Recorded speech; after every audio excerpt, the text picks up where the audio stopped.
नमस्कार. महा एम-टी-बीमध्ये आपल्या सर्वांचं हार्दिक स्वागत आहे. मी चंद्रशेखर नेने, आंतरराष्ट्रीय घडामोडींचा अभ्यासक. माझ्याबरोबर साक्षर व्हिडिओग्राफर आहेत.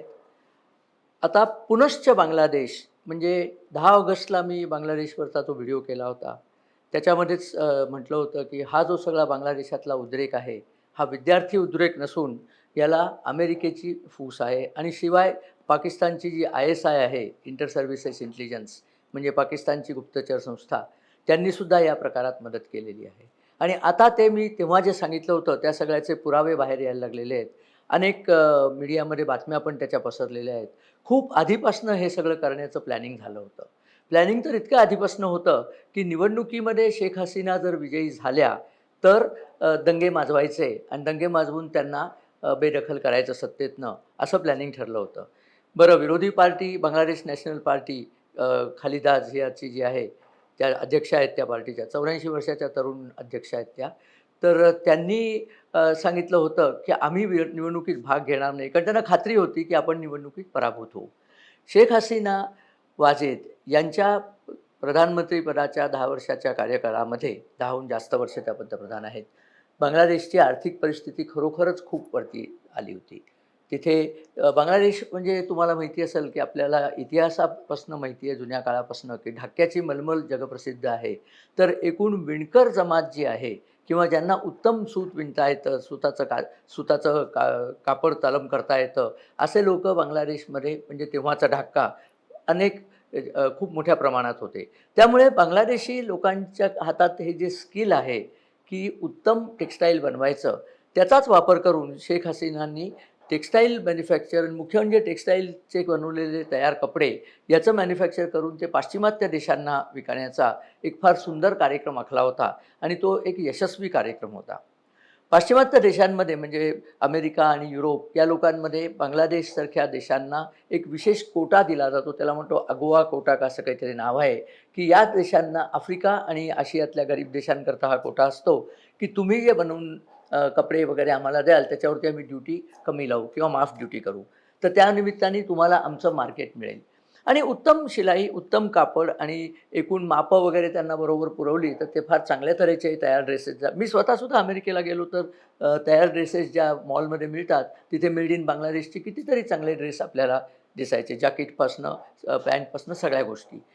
तर या सगळ्याचा निर्यात करून बांगलादेशमध्ये श्रीमंती यायला लागली होती. लोकांचं जीवनमान सुधारलं होतं. लोकं जास्ती सजग झाले होते आपल्या एकूण आयुष्यातल्या ज्या प्रायोरिटीज असतात त्याबद्दल आणि हे सगळं होत असताना भारतात जसा विरोधी पक्ष अत्यंत फ्रस्ट्रेटेड अवस्थेत आहे, कुंठित अवस्थेत आहे, तसंच बांगलादेशमध्ये झालं होतं. खालिदा जियांचा जो पक्ष होता, खालिदा जिया म्हणजे आपल्याला माहिती आहे, की बांगलादेशचे यापूर्वीचे एक हुकुमशहा जियाऊर रहमान, ज्यांच्या अध्यक्षतेखाली आधी शेख मुजीबचं सगळं कुटुंब संपवलं गेलं, त्यांच्या त्या पत्नी आहेत, विधवा पत्नी.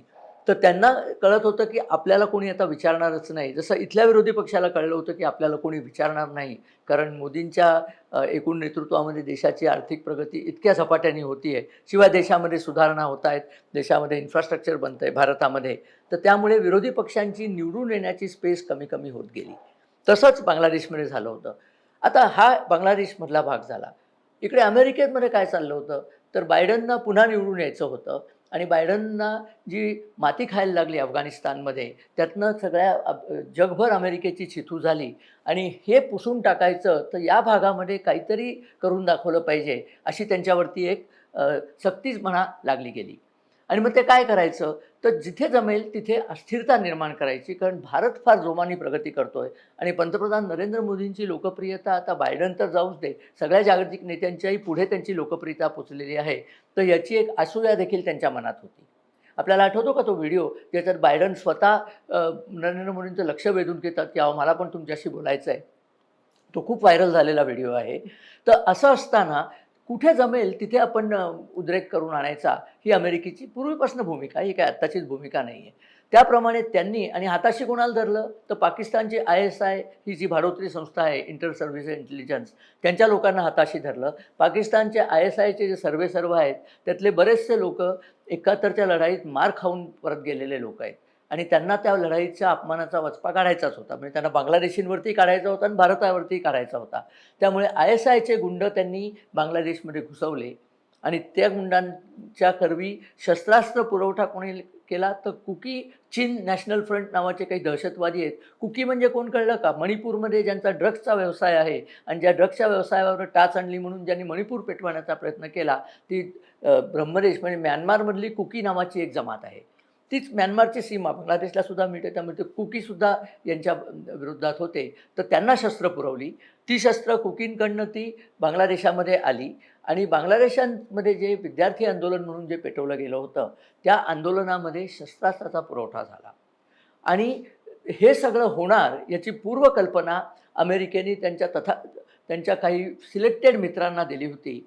त्यातले मित्र अर्थातच बांगलादेशचे BNPचे नेते होतेच. त्या BNPच्या खालिदा जिया ह्या ज्या नेत्या आहेत, त्यांचा मुलगा तारिक रहमान हा 5 जून रोजी लंडनला राहुल गांधींना भेटला, अशा बातम्या आलेल्या आहेत. आणि या बातम्यांचा राहुल गांधींनी अजून तरी इन्कार केलेला नाही आहे. तेव्हाच त्यांनी राहुल गांधीला सांगितलं, की आम्ही हे सगळं बांगलादेशात करतोय आणि इथे सत्ता पालट होईल, इथे आमचं राज्य येईल. हेच सगळं तर राहुल गांधी म्हणलं मी पण करणार होतो भारतामध्ये. मोदींचं राज्य आल्यानंतर सगळा भारत पेटवून देऊ, ही मी भाषणात सुद्धा बोललेलो आहे.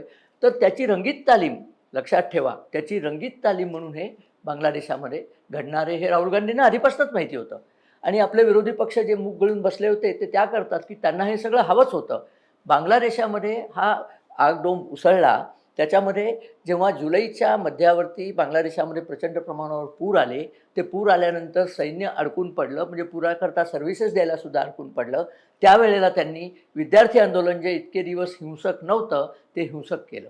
आणि त्या हिंसकमध्ये करण्यामध्ये ही जी शस्त्रास्त्र कुकी नॅशनल फ्रंटकडे होती, कुकी चीन नॅशनल फ्रंट KCNF, त्या लोकांनी ती शस्त्रास्त्र बांगलादेशच्या विद्यार्थ्यांमध्ये घुसवली. ISIचे एजंट्स त्याच्यात घुसवले आणि शस्त्र मारायला सुरुवात केल्यानंतर जे काही त्यांना प्रतिकार करत होतं सैन्य आणि पोलीस, त्यांनाही गोळीबार करायला लागला. त्याच्यात 200 विद्यार्थी ठार झाले. माझं अजूनही मत आहे की हे विद्यार्थी वगैरे कोणी नव्हते, हे सगळे पोसलेले आणलेले गुंड होते. ते मारले. बरं, ते करावंच लागतं. आणि ते केल्यानंतर मात्र सैन्याला सुद्धा जाणीव झाली की आता आपल्याला याच्यातनं बाहेर पडलं पाहिजे, कारण हे शेवटी शेकेल आपल्या अंगावरती. त्यामुळे वकारुज्जमा हा जो सैन्याधिपती नेमला होता बेगम हसीनांनी, त्या अधिकाऱ्याच्या सुद्धा लक्षात आलं की आपल्याला हे सांभाळणार नाही, आपण हे आता शेख हसीनावरती ढकलून याच्यातनं निघून जावं. आणि ह्याच्याकरता बऱ्याच लोकांनी त्यांना मदत केली. कोर्टामध्ये सुद्धा तो जो खटला चालला होता, ज्याच्यामध्ये आधीचं 30% रिझर्वेशन रद्द झालं होतं, ते पुन्हा बहाल करण्याचा हुकूम हायकोर्टाने दिला वगैरे, हे सगळी नाटकं जी झाली त्याने विद्यार्थी आणखीन चिडले. ते शेख हसीनांनी त्याच्यानंतर रद्द केलं आणि 5% ते रिझर्वेशन आणलं. तरीसुद्धा आता तर खरं म्हणजे कारणच नव्हतं काही दंगल करायचं, पण दंगल ही करायचीच होती, कारण दंगल करून शेख हसीनांचा बळी घ्यायचा होता. तो बळी घेतल्याशिवाय खालिदा जियाच्या पार्टीला राज्य करणं शक्य नव्हतं. आणि म्हणून ही सगळी रंगमंच सगळा सजवला. पीटर हाय नावाचे जे अमेरिकन राजदूत होते, ते त्याच्या अगोदर 3 आठवड्याच्या सुट्टीला आणि सल्लामसलतीला थायलंड आणि अमेरिकेत गेले होते. अमेरिकेत वॉशिंग्टनला जाऊन त्यांनी काय सल्लामसलत केली त्याचा परिणाम आपल्याला दिसला, की अमेरिकेची फूस आणि ISIचे ज्याला कारकून म्हणतात उर्दूमध्ये, म्हणजे कामगार, ISIचे जे गुंड होते त्या सगळ्यांनी मिळून बांगलादेशमध्ये आगडोंब उठवून दिला. आणि वकारुज्जमानं सांगितलं की शेख हसीनांना पळून जायला सांगा. आणि अक्षरशः गेल्या वेळेला मी सांगितलं आपल्याला 45 मिनिटात त्या शेख हसीनांना पळून जायला लागलं. इथपर्यंत सगळी स्क्रिप्ट बरोबर चालली होती. त्याच्यानंतर मात्र हे लक्षात आलं की BNPची मेंबरशिप जी आहे, त्या मेंबरशिपमधली अधिकांश मेंबरशिप जमाते इस्लामीची आहे. आणि जमाते इस्लामी कोण आहेत, ज्यांना शेख हसीनांनी रझाकार म्हणून संबोधलं होतं, म्हणजे ज्यांनी बंगाली लोकांच्या विरुद्ध पाकिस्तानी सैन्याला मदत केली होती, असले हे जमाते इस्लामी ज्यांना पाकिस्तानची सहानुभूती आहे, बांगलादेशींची नाही. अशा जमाते इस्लामीची मदत बेगम खालिदा जिया त्यांनी घेतली आणि इथे सगळा गुंडगिरीचा धायदोस केला. आणि जमाते इस्लामीचं एक दुसरं कारण असं आहे की त्यांना हिंदूंचं कत्तल करायची असते. त्यामुळे बांगलादेशामध्ये जे काही 8% उरले हिंदू आहेत, त्या हिंदूंची कत्तल तातडीने सुरू झाली. मी गेल्या वेळेला सांगितलं की कसं इस्कॉन टेम्पल, ज्या टेम्पलनी 2 वर्ष या बांगलादेशच्या सगळ्या भुकेल्या आणि अर्धपोटी आणि नागरिकांना जेवायला घातलं, त्यांनीसुद्धा काहीही त्याची तमा न बाळगता तिथे जाळपोळ आरंभली, गुंडगिरी आणि सगळं त्यांनी उद्योग केले. आता पंतप्रधान नरेंद्र मोदींनी मोहम्मद युनूसला कडक फोन केला आणि सांगितलं की तुम्ही यांची जर रक्षण केलं नाही तर आम्हालाच बघायला लागेल. तेव्हा आता तिथे त्यांनी सैन्य पाठवलेलं आहे. पण हे कसं असतं हो, की आधी मारायचे ते लोकं मारून टाकले, बलात्कार करायचे त्या स्त्रियांचे बलात्कार केले, संपत्ती लुटली आणि आता दिखाई म्हणून सैन्य आणून तिथे ठेवलेलं आहे. त्याला काही अर्थ नाही आहे. उद्या वेळ आली तर पुन्हा ते लोकं हेच करणार आहे. हे आपण लक्षात ठेवलं पाहिजे. आणि मुख्य म्हणजे भारताचे नागरिक, बहुसंख्य नागरिक जे हिंदू आहेत, त्यांनी हे लक्षात ठेवलं पाहिजे की कोणाचंही राज्य येवो, मुस्लिम देशामध्ये पहिला बळी हा हिंदूंचाच पडतो. आणि ज्या वेळेला हिंदूंचा बळी घेतला जातो, त्यावेळेला ते म्हणत नाहीत की तुम्ही ठाकूर आहात का, तुम्ही भूमिहार आहात का, तुम्ही ब्राह्मण आहात का, तुम्ही मराठे आहात का, तुम्ही अमुक आहात का, तुम्ही तमुक आहात. तुम्ही हिंदू आहात, तुम्ही मुसलमान नाही आणि मुसलमानसुद्धा तुम्ही सुन्नी मुसलमान नाही, म्हणून तुमची कत्तल करायची. त्यांच्यामध्ये एक शब्द आहे वाजिबुल कत्ल. वाजिबुल कत्ल म्हणजे हे कत्ल करण्याच्याच योग्यतेचे आहेत आणि यांची सरसकट कत्तल करायची. हे आपल्या इथले जे दळभद्री लोक आहेत, जे नतद्रष्ट विरोधी पार्टी आहे, ज्यांना भयंकर पोळका येतो, त्यांनी लक्षात घेतलं पाहिजे की उद्या जर भारतात असा प्रकार काही झाला तर हे सुद्धा वाचणार नाही आहेत. हे NCP, हे आपले आव्हाड वगैरे यांना वाटतंय की आपण मुसलमानांचे मित्र म्हणून आपण वाचू. तुम्ही अजूनसुद्धा धर्मबदल जर केला नसला तर तुम्ही मुसलमानांचे मित्र असला तरीसुद्धा वेळ पडली तर तुमची कत्तल करायला ते मागे पुढे पाहणार नाहीत. उदयपूरच्या त्या माणसाचे आपल्याला माहिती आहे, त्यांनी काहीतरी एक नुसता मेसेज पाठवला होता WhatsAppवर, त्याच्याबद्दल त्याच्या मित्रांनी त्याचा खून केलेला आहे. दिल्लीमध्ये असंच झालेलं आहे. दिल्लीमध्ये ज्याचा खून झाला त्या मुलांनी आपलं रक्त या खून करणाऱ्याच्या आईला दिलेलं होतं. यांना कशाचीही पडलेली नाही आहे. यांना एकच आहे की हिंदू दिसला की किंवा काफिर दिसला की त्याची कत्तल करायची. आणि अशा लोकांना सपोर्ट कोण करत आहे? तर अमेरिका. अमेरिका जी जगभर लोकशाही लोकशाही म्हणून बोंबलत फिरते ना, त्या अमेरिकेने या लोकांना सपोर्ट केलेलं आहे. बांगलादेश युद्धाच्या वेळेला सुद्धा 71मध्ये हेच झालं होतं. सैनिकांनी अघोर अत्याचार केले होते. म्हणजे गर्भवती स्त्रियांची पोटं फाडून त्यांचा गर्भ हवेत फेकला आणि संगिनीवर तो झेलला, असले कृत्य केली होती. तरीसुद्धा निक्सन आणि किसिंजर यांचं जे सरकार होतं त्यांची सहानुभूती संपूर्णपणे तेव्हाच्या पूर्व पाकिस्तानी सेनाधिकाऱ्यांकडेच होती. कारण त्यांनी त्यांचे मित्र ठरवून टाकले होते आणि भारताला वर येऊ द्यायचं नाही, हा तर त्यांचा नियमच आहे. त्यामुळे त्यांनी हे सगळं कार्यक्रम केला आणि आज जे बांगलादेशमध्ये झालं ते सगळं तसेच्या तशी स्क्रिप्ट मालदीव्स, तुमचे म्यानमार, नंतर पाकिस्तानमध्ये, आणखीन नेपाळ, या सगळीकडे ती स्क्रिप्ट चालवण्याचा अमेरिका आणि त्याच्या मित्रांचा नक्कीच मनसुबा आहे. आणि त्याचं प्रत्यंतर झालं. पाकिस्तानमध्ये आता काय चाललं आहे? हाच प्रकार पाकिस्तानमध्ये सुरू झाला आहे. त्यांचे फैज अहमद हमीद जो आहे त्यांना त्यांनी पकडलेला आहे. जो ISIचा चीफ होता, लेफ्टनंट जनरल फैज हमीद, त्याला पकडला आहे. 10 वर्षापूर्वीची केस आहे, ज्याच्यात त्यांनी भ्रष्टाचार केला. अहो, हे सगळे रात्रंदिवस भ्रष्टाचारच करतात. देशाचं संरक्षण करण्याची पाकिस्तानी सैन्याची क्षमताच नाही आहे. सेनाधिकारी फक्त भ्रष्टाचार करतात. 10 वर्षापूर्वीची केस काढली आणि त्याला जेलात टाकला, कारण तो इम्रान खानच्या बाजूचा आहे. अमेरिकेला इम्रान खान नको आहे. अमेरिका सांगेल तसं पाकिस्तान सध्या हालतं आहे. पण म्हणजे याचा अर्थ असा की पाकिस्तानात असंतोष माजवायचा, श्रीलंकेत जमेल तसा माजवायचा, मालदीव्समध्ये करायचं, बांगलादेशमध्ये करायचं, भारताच्या आजूबाजूला सगळी अस्थिरता पेटवायची. आणि भारताचे जे नतद्रष्ट विरोधी पक्ष आहेत त्यांना तर हे म्हणजे त्यांना दाखवले की हे असं करायचं असतं बरं का, तुमच्या इथेही आम्ही असंच करणार आहोत. विद्यार्थी आंदोलन करायचं, विद्यार्थ्यांकडे शस्त्र द्यायची, शस्त्र आली की सरकार त्याच्यावरती मग गोळीबार करेल, गोळीबार केलं की विद्यार्थी मरतील, विद्यार्थी मेले की लगेच त्या विद्यार्थ्यांच्या मरणाचं भांडवल करायचं आणि संबंध देश पेटवून टाकायचा.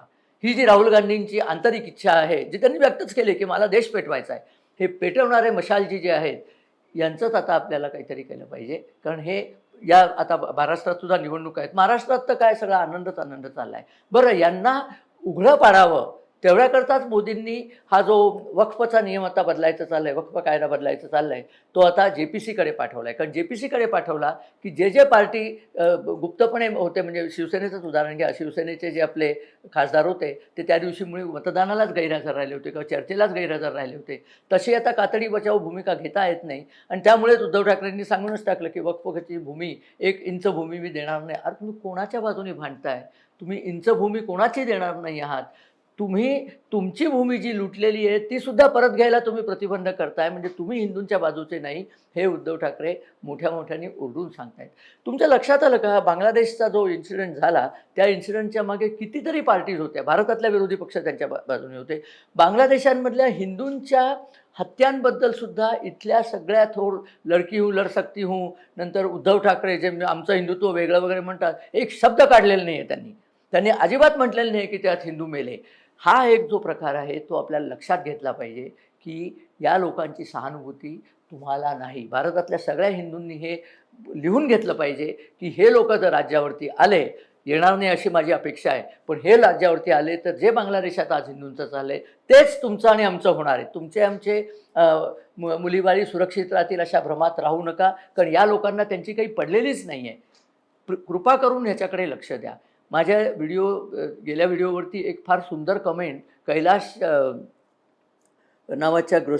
पवार नावाच्या गृहस्थांनी केलेली आहे आणि त्यांनी मला सांगितलं आहे, की कृपा करून तुम्ही प्राध्यापक जोगेंद्रनाथ यांची गोष्ट सांगा. ती तुम्हाला सांगतो आणि हा व्हिडिओ मी आटोपता घेतो.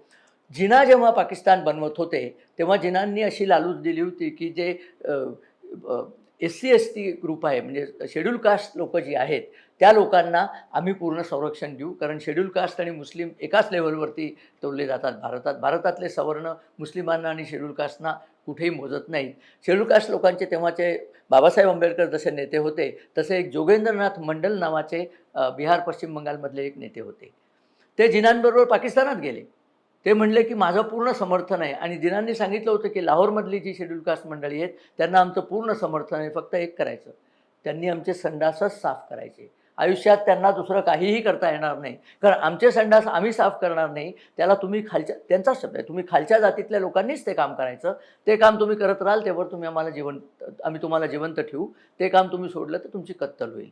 हे जेव्हा मंडलना कळलं, मंडलना तिथे मंत्री वगैरे केलं आणि मग लक्षात आलं चालत तर आपलं काहीच नाही आहे. आपल्या लोकांची अवस्था पहिलेपेक्षा वाईट करून ठेवली, कारण त्यांना बाहेर जायचा मार्गच ठेवला नाही. बरं, एकदा ठरलं की तुम्ही हे संडास साफ करायचे आणि त्याचा पगार-बिगार मागितलं तर थोवाडीत बसेल, तर मुकाट्याने गुलामासारखे ते संडासच साफ करत बसणार ना. तर हे कळल्यानंतर मंडल तिथनं पळून भारतात परत आले आणि सांगितलं माझा भ्रमनिरास झाला. मुस्लिम लोकांचं जे सहानुभूती दलित लोकांकडे असते ती तद्दन खोटी आहे. त्यांना काहीही दलितांशी घेणं नसतं. दलितही त्यांच्या दृष्टीने काफरच आहेत. काफिरांना वाजिबुल कत्लच आहे. म्हणून मी माझा जीव वाचवून परत आलो. ही गोष्ट पुन्हा पुन्हा आपण आपल्या दलित बांधवांना सांगितली पाहिजे. तुम्ही कोणाच्या बाजूने उभं राहायचं हे ठरवलं पाहिजे. उद्या जर भारतात बांगलादेशसारखी परिस्थिती उद्भवली तर तुम्ही दलित म्हणून तुम्हाला कोणी सोडणार नाही. हे गुंड तुमचाही खात्मा करतील. खरं म्हणजे हे गुंड विरोधी पक्षातले सुद्धा जे गैरमुस्लिम खासदार किंवा गैरमुस्लिम नेते त्यांचाही खात्माच करणार आहेत. त्यांना असं वाटतंय की आपण निघून वाचून जाऊ. कोणी वाचून जाणार नाही. वाचून जाण्याचा एकच मार्ग आहे, या लोकांना राज्यावर येऊ द्यायचं नाही. काँग्रेससारखी विषवल्ली बेदखल करायची. राहुल गांधी त्या लोकांना भेटतो तिथे जाऊन. लाज वाटत नाही त्या माणसाला? हे काय चाललंय? तू अरे कुठल्या देशाचा आहेस? तुझ्या घरातली परंपरा काय? कदाचित त्याला त्याची परंपरा जास्ती नीट माहिती आहे. भारतीयांना परंपरा नीट माहीत नाही आहे. त्यामुळे तो त्या परंपरेप्रमाणेच वागण्याचा प्रयत्न करतोय. तर जागे व्हा. माझे सगळ्या बंधू-भगिनींना एकमेव विनंती आहे, की जागे व्हा. बांगलादेश आपल्या इथे घडता कामा नये. इनफॅक्ट बांगलादेशमध्ये सुद्धा जितक्या लवकर जमेल तितक्या लवकर परत शेख हसीना वाजेद यांचं सरकार आणणं आवश्यक आहे. कारण शेख हसीना वाजेद यांचं सरकार निवडणुकीत निवडून आलेलं सरकार होतं. हे उखडून टाकलंय ना, हे सगळा गैरकानूनी कार्यक्रम म्हणजे उद्धव ठाकरे जे घटनाबाह्य ओरडत असतात ना, हा घटनाबाह्य प्रकार आहे सगळा. लक्षात घ्या आणि सावध राहा. एवढं तुम्हाला सांगायचं आहे. एवढं सांगून मी हा व्हिडिओ आपला थांबवतो. व्हिडिओ जर आपल्याला आवडला तर आपण मित्रपरिवाराबरोबर शेअर करा. आमच्या चॅनलला सबस्क्राईब करा आणि बेल आयकॉन जर अजून दाबलं नसलं तर बेल आयकॉन दाबा. म्हणजे आमचे व्हिडिओ झाले की तत्क्षणी आपल्याकडे त्याची माहिती पोहोचेल. आणि हो, आपल्या कमेंट्स जरूर येऊ द्या. आपल्या कमेंट्सनी आम्हाला खूप नवीन व्हिडिओ बनवायला आयडियाज पण मिळतात आणि हुरूप पण येतो. असो, धन्यवाद आणि नमस्कार.